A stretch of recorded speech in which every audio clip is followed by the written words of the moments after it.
Shalom. First and foremost, I would like to give all praises to Yahweh, Bahashem, Yahweh Shai, Bahashem Ha, Rekah Kwadash, Mama. Double honors to the apostles of Great Millstone and the elders. Double honors to my elder as well, Aharawan, Banyasha Allah of the Lions Den Camp, here in Jacksonville, Florida. And salutations to the fellow Akim, Awafium, and Banyam children that believe in truth and sincerity. It's your brother Athanyala back to you another lesson. And your Haratazah is edifying. It's like a news update. All right. This weekend you had the California riots. All right. Trump pretty much activated the National Guard in LA. All right. Over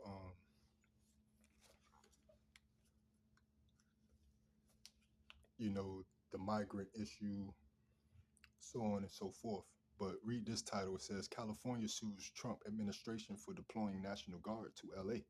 So they're suing them. Usually the governor or the state's representative, they'll ask for help from the president, really, for the National Guard if they need it. But I guess they didn't need it in this matter. So they're pretty much trying to say that Trump activated the National Guard on the protesters, which is their right to protest, as we protest, preaching his word and his truth on the highways and byways, week in and week out. All right, you have a right to protest under the Constitution, but as Esau is trying to wipe away the Constitution every chance he gets. All right, and also entice insurrection. All right, here in America, that's ultimately what he wants. And it reads, California has sued the Trump administration after the state's National Guard was deployed to confront protesters in Los Angeles. All right, so it was like a provoking tactic of confronting protesters, which they have a right to protest as long as it's peaceful. The state's attorney general said Monday the announcement came the day after Governor Gavin Newsom said on social media that he intended to sue. Donald Trump is putting fuel on this fire. Commanding a state's National Guard without consulting the governor of that state is illegal and immoral, wrote Gavin Newsom on X Sunday, all right, formerly known as Twitter. California will be taking him to court, quote, end quote. All right, Governor Gavin Newsom. That's what he said. And they follow up on Monday morning. Newsom said in a post that President Trump illegally acted to federalize the National Guard, adding, "We're suing him." Mr. Trump and Newsom have engaged in an escalating war of words that on Monday included Mr. Trump voicing support for arresting Newsom. All right, this all was going on today. I would do it if I was Tom, Mr. Trump said, referring to his border Cesar. Tom Homan, the White House Executive Associate Director of Enforcement and Removal Operations. I think it's great. Gavin likes publicity, but I think it would be a great thing. California Attorney General Rob Bonta said Monday that the federalization of the California National Guard deprives the state of resources needed to protect citizens, particularly in the event of an emergency. The suit argues that the state's governor is commander-in-chief of the Guard and must consent to its federalization. Newsom has not done so. I believe Obama did something similar, right? Whether Obama consulted with the state representatives and governors to do so, I'm not sure. All right, we know Obama is like he's like the head of FEMA. It's like the only president that didn't leave the White House, right? It says President Trump's order calling federalized National Guard troops into Los Angeles over the objections of the governor and local law enforcement is unnecessary and counterproductive. It's also deeply unfair to the members of the National Guard who are hard at work every day protecting our state, preparing for and responding to emergencies and training so that if called, they can fight our nation's wars, Bonta said. National Guard troops were sent to downtown Los Angeles Sunday, aiming a weekend marked by protests and at times violent clashes between law enforcement and protesters. The unrest began following large-scale immigration enforcement operations in the area Friday, kind of similar to when the lockdowns happened. All right, and you had BLM um, the George Soros entity, all right, led by the Alphabet community, right? Uh, protesting, right? And then they have people dropping off pallets of bricks, things like that, enticing things to lead the people into acting in the form of chaos, because that's ultimately what they want. The Hegelian dialect, order out of chaos, to cause the problem, to ultimately come with the solution. And it says, imagery, again, the scriptures speak on how the grasshopper being a burden, any little thing could tip this place over. All right, so this is Esau's way of trying to, hey, kindle that fire here in America. And it's ultimately the will of Yahweh Ba'ashim Yahweh Shai, all right, the Heavenly Father. It says images captured by CBS Los Angeles showed members of the National Guard using what appeared to be tear gas and rounds of non-lethal ammunition at a crowd gathered near the Metropolitan Detention Center. All right.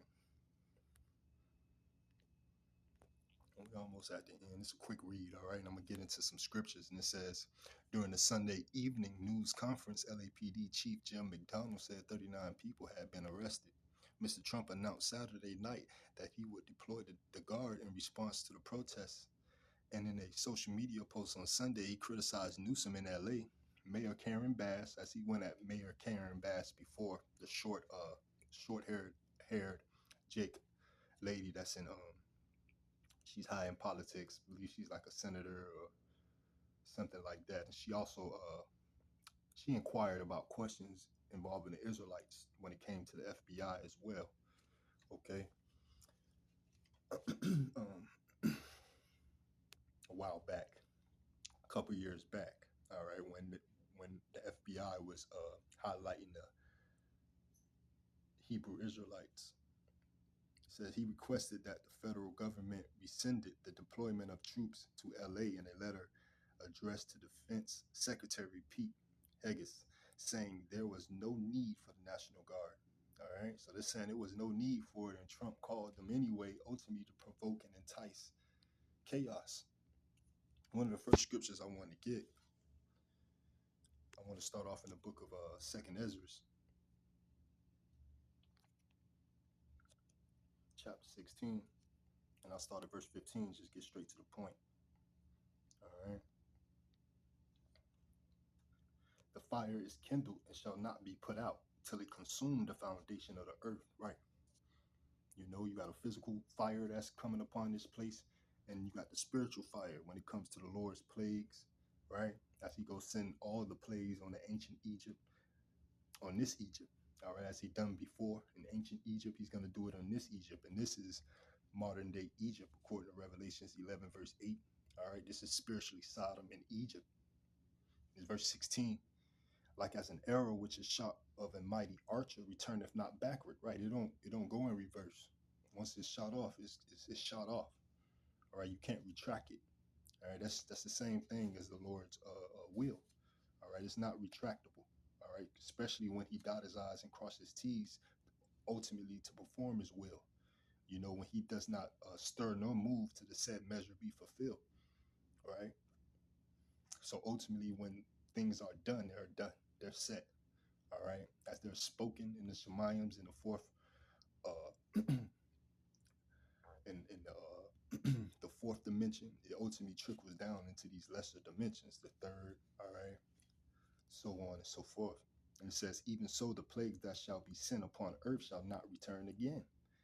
Woe is me, who will deliver me in those days, right? And that was Ezra speaking, because he knew he was going to be here in these latter times, man, through reincarnation, to ultimately see the reward of the wicked. Woe is me, who will deliver me in those days? Ultimately, it's Yahweh Shai, who the world ignorantly calls Jesus, right? Jesus the Christ. His real name in a Paleo Hebrew is Yahweh Shai, right? So again, the fire is kindled, man. So it's not going to be put out. Ultimately, the Lord is going to fulfill his will, all right? Prophecy is going to come to pass, and it's going to be what? Insurrection among men. In the second Ezra chapter 15 and verse 14, just to get to the point. Woe to the world and them that dwell therein, for the sword and their destruction draweth nigh, And one people shall stand up and fight against another, and swords in their hands. Right, that's your civil unrest. For there shall be sedition among men, right? And invading one another, they shall not regard their kings nor princes. They're not going to regard who's in authority. They're not going to care who's the Senate, who's the mayor, who's the police, because those very well people are going to be at home defending for themselves, protecting their own family. That's why uh, the nation of Edom, all right, Esau, his government, he brought in those Gerger troops, right, military aged men from the Middle East. All right, you don't hear nothing about them being deported. All right, all the tables in the direction in the microscope, the scopea is turned to Northern Kingdom, right? The Latino tribes, and they've been coming over here prior to, this is what made America supposedly great. It's a melting pot where you can come over here. You had the wet foot, dry foot policy, so on and so forth. But now Esau, what he does, he moves the goalposts, right? He's a liar and a father of it. Look what he did to the Native Americans and Seminole Indians, the tribe Gad and Reuben, right? He broke every treaty except for the keeping of their land. So he's the niggard. He's the true niggard on the planet Earth. With that being said, I want to go to the book of Second Peter. All right, because without this truth, hey, you bugged out, man. You're headlong for destruction. All right, how this place is set up, how the Lord is bringing these plagues and judgments upon this place. It's very easy for you to get caught up in it without the spirit of truth, without the knowledge, without having the insight, the know. All right, understanding that what you know, this battle is not going to be won carnally, fighting, protesting, right? And hey, you got people out here protesting, fighting, for something that's ultimately going to be destroyed. You know, speaking on this system, right? This place, America, all right, the valley of the shadow of death is ultimately going to be destroyed. So we can't win this battle carnally, all right? This is Romans 8 and 7, all right, and I had that pulled up prior to Second Peter, and it says, because the carnal mind is entity against Yahweh Ba'ashem Yahushua, is entity against God, meaning it's contrary to his doings, right? Going to that term entity, all right, just get the clear definition. 2189, deprived from the Greek. Strong's G 2189. Echthra. Echthra. Right. Entity. Cause of entity. Right. Hatred. Reason for opposition. Right. You beg to differ to what the Lord's will is. Right. So being carnal is entity. All right. It's against the Most High, because that's not how we're going to win this battle. Right. For it is not subject to the law of Yahweh Ba'ashem Yahushai, neither indeed can be. So then they that are of the flesh cannot please God, right? They can't please Yahweh Ba'ashem Yahushua, those who are of the flesh. So we can't dwell in the flesh. We can't fight this battle carnally. We can't hit the streets. We got to build ourselves up spiritually. Gird ourselves with as much knowledge, wisdom, and understanding of Yahweh Ba'ashem Yahushua, with the hopes of being saved, with the hopes of having a hedge of protection, right? Knowing his name, having a place of support, right? This is the book of Psalms, chapter 33 and verse 16. I'll get straight to the point. There is no king saved by the multitude of an host, right? A mighty man is not delivered by much strength, right? So that's not gonna be your victory here.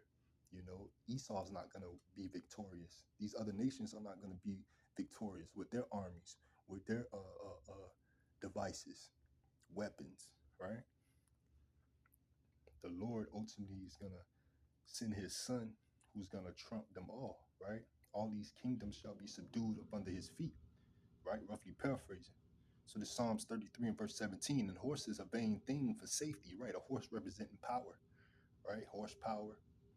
A horse will drop kick you dead if you buck up, right? It has power, but it's a vain thing for safety. Neither shall he deliver any by his great strength, right? Behold, the eye of the Lord is upon them that fear him, upon them that hope in his mercy, right? And these people not hoping on his mercy, fearing the Lord. That's why we call ourselves the hopefully elect, those who's listening and learning. You know, we have the mysteries, we have the secrets of Yahweh Bashem Yahushua and what he's doing pertaining to prophecy. All right. To where we can be in his good graces. We can stay out the way of destruction. We can stay out Yahweh Bashem Yahushua's way. Right.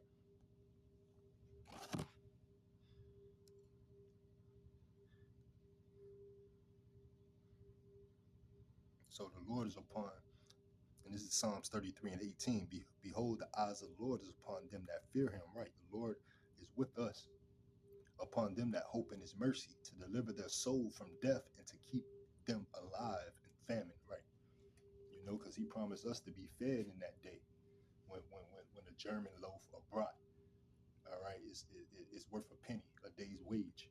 You know, we expected to eat how Elijah was fed by the ravens. You know, I believe he what you call it, he zapped Habakkuk in the lion's den. I believe it was Habakkuk. You know, with a plate of food for Daniel. You know, as Daniel was in the lion's den twice. So, hey, this is the faith that we have, that the Lord is ultimately, he's with us, man, for believing in his word, for believing in his name. And that's why we have to continue to do the will of Yahweh Bashem Yahushua, to be in his good gracious, man. You know, keep the laws to the best of our abilities, you know, so on and so forth. This is the book of First Maccabees. Just going back to that topic of carnality again, and we'll get back onto the main topic. It's First Maccabees chapter 3 and verse 19. To the point, for the victory of battle standeth not in the multitude of an host. Right. Hosts meaning armies, man. You know, it says, for the victory of a battle standeth not in the multitude of an host, but strength coming from heaven, man. Right. The strength coming through the spirit. So it's ultimately the even more of a point of how you can't fight this battle carnally, physically. You got to fight it spiritually. All right. Not the time to be in mirth or be worrying about this system and this society, letting alone fighting for it, you know, fighting for a piece of the devil's pie, right? But that's what our people, you know, a lot of Northern Kingdom, they coming over here getting the latter end of the stick, all right? And ultimately, hopefully they can subscribe to these wholesome words, man, those who are predestined to hear these words, because they ultimately coming over here to this melting pot, this great altar, being America, Basra, the land of Chaldeans, right? Modern day Basra, the land of Edom, the second Egypt, right? The second revamp, Sodom and Gomorrah. You know, they coming over here either to be delivered or to be judged, being Northern Kingdom, all right? Because you Negroes, Latinos, and Native Americans and Seminole Indians are the Israelites of the Holy Bible. And those are the speckled bird who may look like the other nations, but bear the same spirit as such by way of your father, the pedigree of your father. As the father carries the seed, the sperma, whatever the seed is, you is, right? This is the book of Second Peter chapter 2 and verse 9. The Lord knoweth how to deliver the godly out of temptations and to reserve the unjust until the day of judgment to be punished, right? But chiefly them that walk after the flesh in the lust of uncleanness, right? So these are unclean people fighting for things that they don't even know about, really. The Lord is coming to destroy this stuff that they're trying to keep their head over water for. You know, this society, a piece and a slice of the devil's pie, the American dream, so called.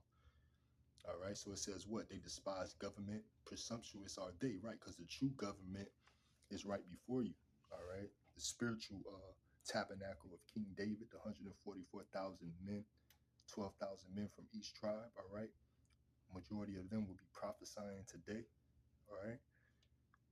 You know, that's the government that you want to not despise. All right. Because this is the government that's being set up right before your eyes.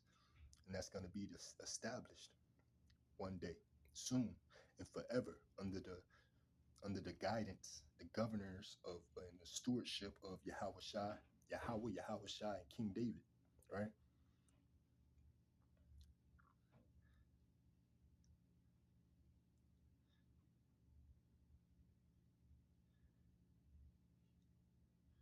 jump to a point in 12. It says, "But these, as natural beasts, made to be taken and destroyed, speak evil of the things that they understand not, and shall utterly perish in their own corruption."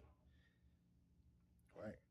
You know, the wicked, the multitude that was born in vain. You know, they ultimately have to perish.